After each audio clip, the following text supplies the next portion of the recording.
99. Di sini saya akan menjelaskan sedikit tentang psikologi pendidikan.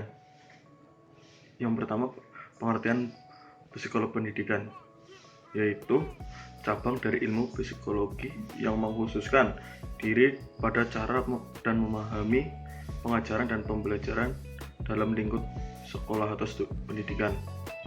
Studi mengenai proses pembelajaran baik dari sudut pandang kognitif maupun perilaku mengizinkan bidang dalam psikologi pendidikan meliputi studi tentang memori, proses konseptual, dan perbedaan individu dalam mengkonseptualisasikan strategi baru mengenai proses belajar pada manusia. Psikologi pendidikan telah dibangun atas dasar teori bagian kondisi strukturalis, psikologi humanistik, psikologi Gestalt, dan memproseskan informasi. Yang pertama, kepribadian dalam pendidikan. Dalam ilmu kepribadian mencakup sangat luas, yang pada perkembangannya teori ini sangat maju dan dalam pengenalan yang lebih luas tentang kepribadian manusia. Kepribadian sangat perlu diketahui dan dipelajari karena kepribadian sangat berkaitan dengan pola penerimaan lingkungan sosial terhadap seseorang. Yang kedua, teori kognitif. Psikologi kognitif merupakan salah satu cabang dari psikologi umum dan mencakup studi ilmiah tentang segala kehidupan mental manusia, tentang berpikir dalam memperoleh pengetahuan. Secara umum, belajar mengetahui kegiatan kognitif adalah sistematisasi alur pemikiran sendiri dan sistematis proses belajar dalam diri yang disebut dengan proses controlling. Jalur pembelajaran kognitif dapat diuraikan beberapa tahap. Yang pertama, fase motivasi, fase konsentrasi. Yang ketiga, fase mengolah. Yang keempat, proses menyimpan.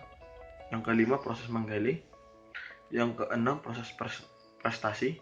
Yang ketujuh, proses umpan balik.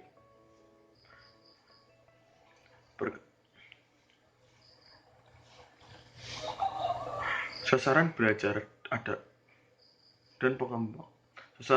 adalah pengaturan kegiatan kognitif dalam sistematika arus pola pikir dan pola belajar dalam diri sendiri.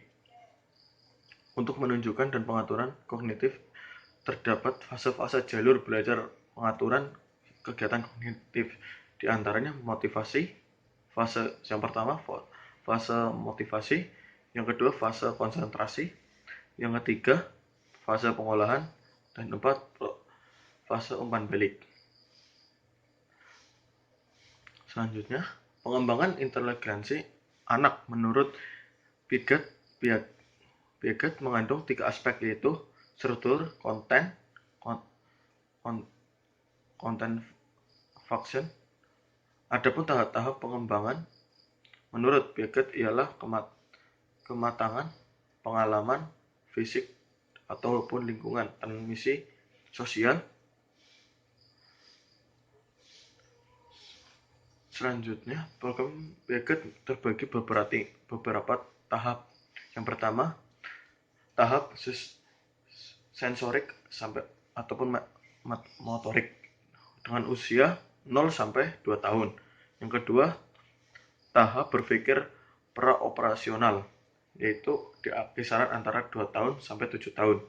Yang ketiga, tahap berpikir operasional konkret dengan umur 7 sampai 11 tahun. Yang terakhir atau yang keempat, tahap pola pikir operasional formal, ya, dengan umur 11-15 tahun. Selanjutnya faktor dalam diri sendiri. Yang pertama, kesehatan, inteligensi. Yang ketiga, minat dan motivasi. Yang keempat, cara belajar. Dan ada pun faktor-faktor dari pendukung dari luar diri sendiri. Yang pertama, keluarga, sekolah, masyarakat, dan lingkungan hidup. Itu saja yang saya dapat sampaikan. Sekian. Billahi taufiq wal hidayah. Assalamualaikum warahmatullahi wabarakatuh.